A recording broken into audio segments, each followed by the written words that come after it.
The 335D. It's got to be one of the most understated cars ever made, hasn't it?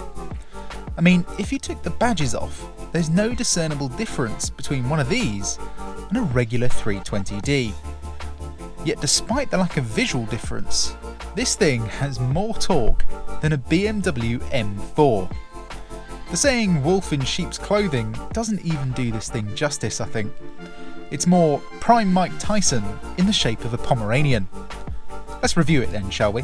My name's Tom, and you're watching Paragon Cars. Let's go.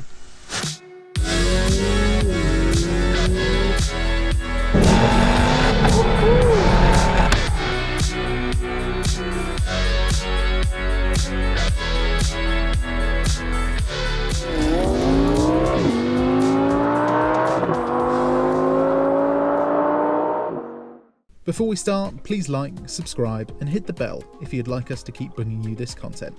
Also, don't forget to follow our socials for updates on our stock. Links in the description below. Of course, the main attraction of the 335D has always been the engine because, well, it's ridiculous. And not just because it's a diesel with 313 horsepower and 630 Nm of torque. It's ridiculous because the power band is more akin to a petrol-powered car. You see, that 313 bhp power figure doesn't get hit until you're all the way at 4,400 RPM, and it won't run out of puff until just over 5,000. That means 0 to 60 is done in just 4.6 seconds. But what about the 30 to 70 sprint? Let's find out.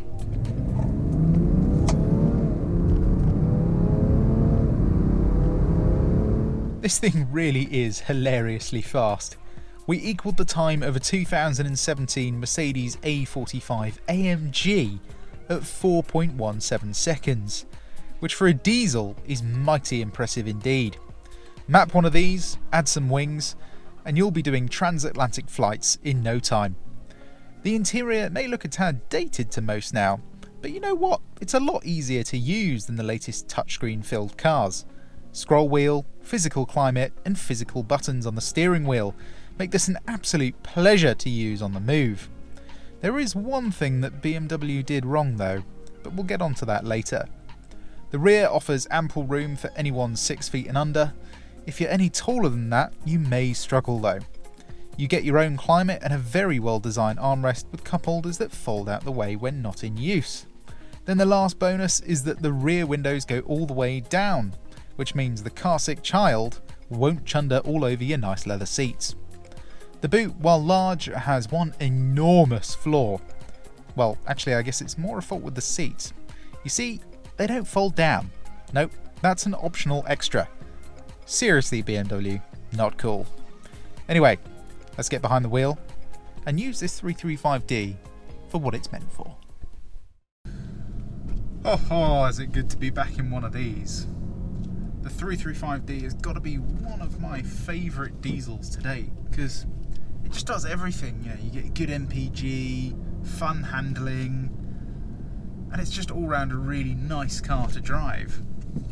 The only thing that I noticed last time I reviewed one of these was the SE springs that you get on this car weren't quite up to the job of handling the car's weight, especially when you're going faster. But I'm going to revisit it and see what it's like, see if I come to the same conclusion this time. Anyway, what's it like around town? Well, over speed bumps, those SE springs do have one advantage, and that is that they're slightly more comfortable. Basically all round. Driving around town and on the motorway, steering is nice and light, throttle pedal and brake pedal are brilliant. It's a BMW at the end of the day. It's really nice in terms of just the way everything's weighted. So driving around town, it's a great car, and it's not too big either. It's about the perfect size, I'd say. And in terms of parking, although this is a small car, as saloons go, the visibility isn't the best.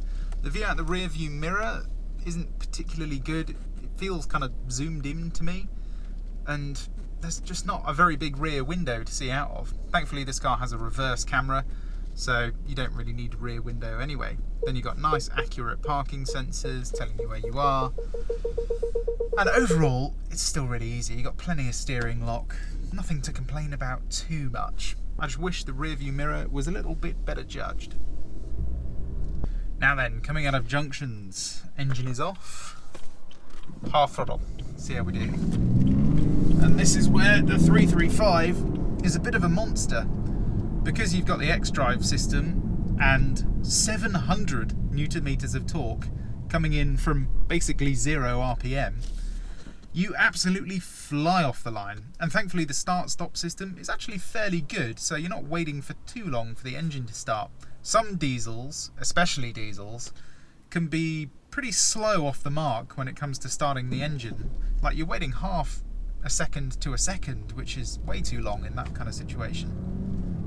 Anyway, let's reset our trip computer and see what MPG we get. We should get around 51 miles per gallon, based off my car knowledge. BMW do say you can get around 58 to 61 in this car, but I think you're going to have to be driving like 56 miles an hour solidly for 2 hours straight to get that figure. So let's find out what kind of a realistic figure we can get. Before that though, we're going to have a little taste of the handling, because I can't really help myself. Right, let's get into Sports Plus. This will relax the traction, make the steering comically heavy, sharpen up the throttle response, drop one gear, but we're going to go into S, which will drop another gear and make the gear shifts of this ZF8 speed slightly faster. Let's see what this 335 can do. Here's a bit of traffic, so wait for a second. And foot down. That xDrive system just launches you out of the corners. As you heard, there's a little bit of tyre squeal. That is because it is mainly rear drive bias. I think you're getting like 80-20 until you really need help, and then it shifts power to the front. And it's a really nice feeling. You get so much security, yet it's not boring at the same time. It's going to be interesting to see how well it handles later when we get onto some proper roads. For now though, we're going to go back into Eco Pro and see if we can do some efficient driving. On the motorway, and oh my, is this car meant to be here. You know when you just get an engine and gearbox combination that just is absolutely perfect? This is it. You know, you've got endless waves of torque, the gearbox does exactly what you want it to do. And, you know, we're sitting in Eco Pro now, and if I just give it half throttle, downshifts one gear, and you just glide up to 70 miles an hour, it is absolutely effortless. In terms of road and wind noise, it's fairly good. It's not quite as good as something like an Audi A4, but, you know, you're talking 2 to 5%. Not as good. The one thing I am noticing is a little bit of wind noise coming from the wing mirrors, although these are the upgraded M Sport wing mirrors, so I do think it's probably those that are causing the problem. Other than that though, totally fine. Stuff like steering and seating comfort are pretty good. Steering, the thing is, it's designed to be a sporty car, yeah, so it's not quite as relaxing as an Audi. You know, it kind of wants to turn a little bit more, but it's not so bad. Visibility is also pretty good. You've got a nice thin A-pillar, B-pillar is also pretty thin. The only negative I'll say is that the B-pillar is quite far forward, so if you do sit quite far back like I do, it tends to get in the way a bit, but then you've got a curved bit of glass on your wing mirror that counteracts that fairly well. But anyway, seating comfort and position. This is where BMW are just class leading in my mind. Not only can you get the seat nice and low, you're exactly where you want to be, your elbows sit on the armrest perfectly, you can adjust the pitch of the base a stupid amount to a point where you almost feel like you're sitting backwards rather than actually sitting in an actual seat. And then of course you've got this extendable bit for your thighs as well. But it's not only that, the comfort is really good. In all BMWs, pretty much, you get adjustable bolsters, so If you're a bigger chap, you can relax them, or even if you're just on a longer journey, you can relax them, move around in your seat. But when you do come to a twisty road and you do want to have a little bit of fun, you can tighten them up, and it really does hold you in your seat well. It's a really good thing to have this. Look at this car in front. It's not often you see a Lotus. I think that's a pretty special one as well, actually. That's a GT something. If you know what it is, let me know in the comments, because I'm fairly sure it's a rather rare one. I don't want to get too close to its rear end. The ironic thing is, this is probably just as fast, and if you mapped it, it would probably even be faster. It's an absolutely rapid car, this. Anyway, back to comfort. The one thing about this SE suspension, as I said before, is that it is better on the motorway than the M Sport system, and it does allow you to sort of relax just a little bit more, especially on those longer journeys. You know, you can just put the cruise control on, chill out, listen to your favourite tunes on this Harman Kardon system, and it will absolutely destroy miles. You could drive up to Scotland and back in a day in this thing and not even feel it. Oh yeah, that's a GT410, that Lotus Evora, I believe. So maybe we're not quicker than that, but yeah, not often you see one of those, is it? One thing I find hilarious about the M25 is that literally everyone seems to sit in the middle lane. No other motorway do people do this on. It's just the M25. It is weird. You know, you end up undertaking about 1,000 cars when you're driving on this motorway. Moving on to quality and wear and tear. Quality-wise, BMW are, I would say, in the top 90th percentile. They're really good, actually. So their cabins aren't super flashy. Their latter cars are definitely flashy, you know, with those massive dual screens. But these aren't so flashy, but they're really well put together. You've got soft touch materials everywhere. If it's not soft touch, pretty much the rest of it is leather, and it's fairly hard wearing leather as well. Then you've got this lovely brushed aluminium trim, which is really nice. Probably one of my favourite types of trim. The only negative I find in an interior like this is probably the piano black plastic, because it wears fairly easily.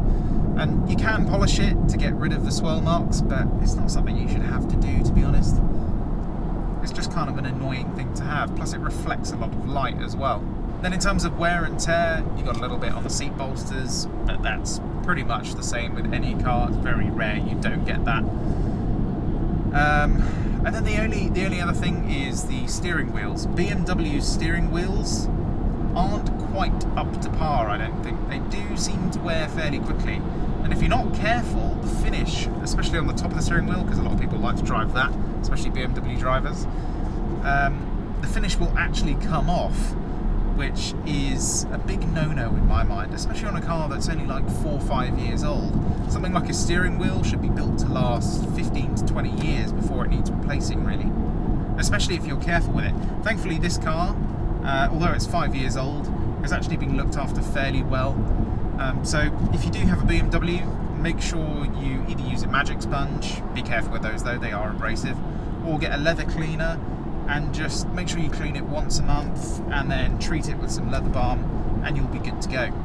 Then moving on to spec, if I only had 3 choices, what would I get? Well, the first thing for me is actually the Harman Kardon sound system. The standard system is fine if it was in something like a Kia Sportage. Unfortunately, it's not, and for a BMW, it's not brilliant in my mind. It's quite bassy, but it's not very clear. You know, you listen to your songs on Spotify and it's kind of just a mushy mess as soon as you get above about 3/4 volume. This Harman Kardon system, however, you get a bit more volume, but you get clarity all the way up to full volume. You get a nice bit of bass, good mids, and the highs, I'd say, are pretty good. Something like the Burmester system in the C-Class has slightly better highs, but this has definitely got better bass in my mind, and slightly more volume, which is key. Then the next thing is going to have to be electric seats. I know it's not a super common option on these, and I'm surprised it's not, because the manual seats in BMWs are useless. Basically the way it works is, instead of having a pump system where you sort of pump it over and over and over to get the seat to go up or down, you have a release mechanism. So when you lift the lever up, it completely releases the seat, So if you want to go down, you pull it up and it just drops the seat all the way to its lowest setting quickly as well. And if you want to pull yourself up, you have to actually pull yourself with the steering wheel at the same time. And you think, if someone's quite old, it's actually quite hard to do. Plus, if you've never done it before and you're expecting the pump system and you pull that lever whilst you're driving, it can actually be kind of dangerous. So yeah, I would recommend getting the electric seats. Plus they come with a memory option as well, so if you and your partner are driving the car, you can have one of two options, which is always nice. And then the last thing I'm going to leave up to you guys. Either go with ProNav, which gives you this slightly wider screen, which is great, or go for heated seats. Ideally, go for both. They're not super expensive options, and now, you know, you're shopping for a second-hand car anyway. So just look for one with ProNav and heated seats if you can. Heated seats are, you know, kind of a must, especially when they're leather, because in the UK it does get really cold in winter. Not super duper cold, but cold enough to a point where you get in the car and you think, yeah, I should have got heated seats. Plus, being a diesel, it takes way longer to warm up than a petrol car, so you're going to be waiting a long time to get warm if you don't have heated seats. ProNav as well, it gives you a lot more real estate, and it does just look a lot better than the business nav. The business nav, you get absolutely huge bezels on the side of the screen, and it doesn't, you know, it kind of looks like it's just been plonked there, whereas this kind of ties into the dash a little bit better, I think. Right, a couple more miles on the motorway. Unfortunately, we're going to be sitting in traffic for most of it, I think. It is a Friday, so people are all going off to their little holiday cottages in the south. Currently sitting at 49 miles per gallon. Hopefully we can get above 50. So far though, you think 306 horsepower, loads of torque, and we're still doing 49 mpg in traffic. That's pretty impressive, really. Anyway, let's see if we can get above that 50 figure. Oh, we finally made it. We sat in traffic the whole way, but we still managed 50.7 mpg. I mean, if you need a fast car for the motorway, this is the one to buy. I reckon in the long run you could genuinely achieve 60 miles per gallon if you were driving around 60 to 70 miles an hour. And it's still going up, and now sitting at 51. It's just mental, the kind of economy you can get out of a 306 horsepower car.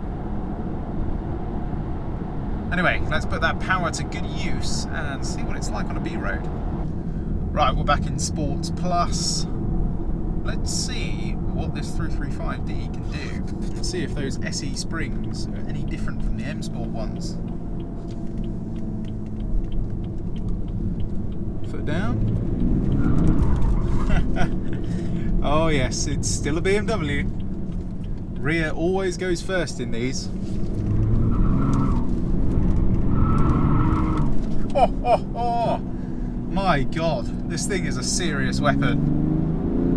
And look at this engine, all the way to 5,000 RPM it pulls. Having that big turbo that comes in, it absolutely flings this thing down the road. And the thing is, with the xDrive system, it's not one of those systems where it goes, okay, rear wheel drive until you need help. It's just so well calibrated that you put your foot down mid-corner and it just breaks traction slightly slower than the rear-wheel drive car does. It's just so predictable.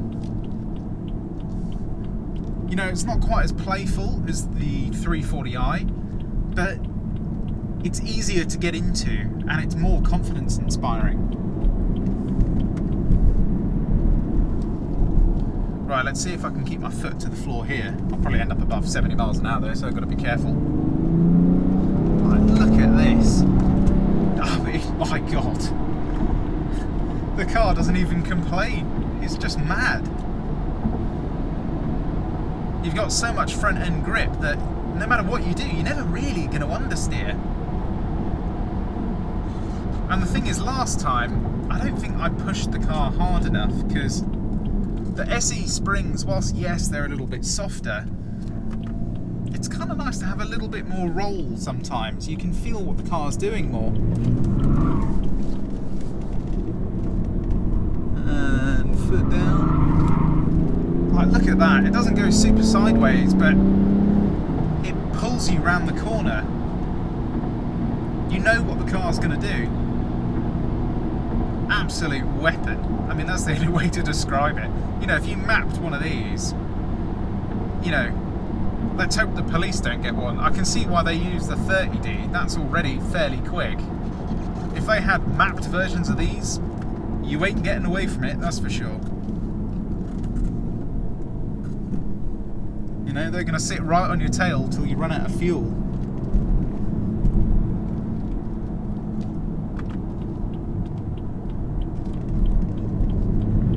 But round here, be careful, but you know, you can feel all four wheels going at the same time.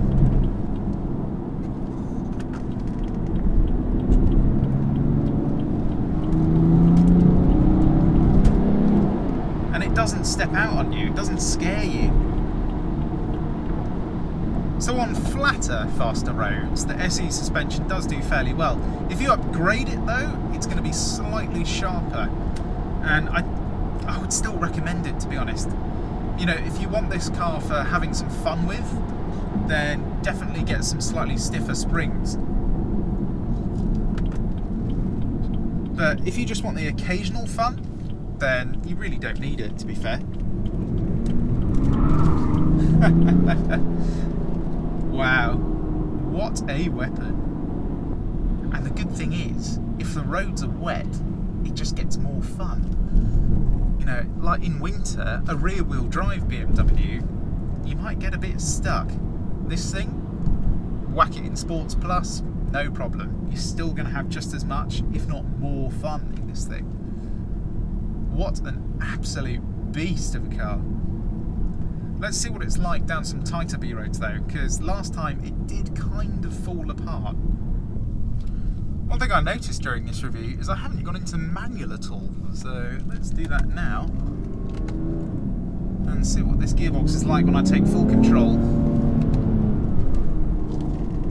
Well, second gear is actually surprisingly long for a diesel, but the third gear is where it's at. You're right in big turbo range, and oh my god, does this thing get up to speed fast. Yeah, see, did the same thing last time. This is where that SE suspension can feel a little bit flimsy.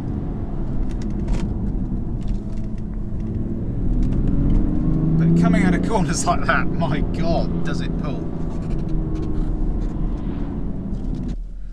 Right, let's go for a sort of 0 to 60.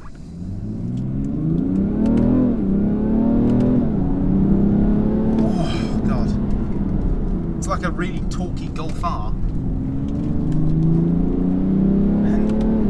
Know exactly what the car's going to do. Thing is, even though suspension's not brilliant down here, yeah, see, you're having to do quite a few inputs there. The chassis is really good, so you can kind of rely on the chassis and just have a little bit of patience with the suspension.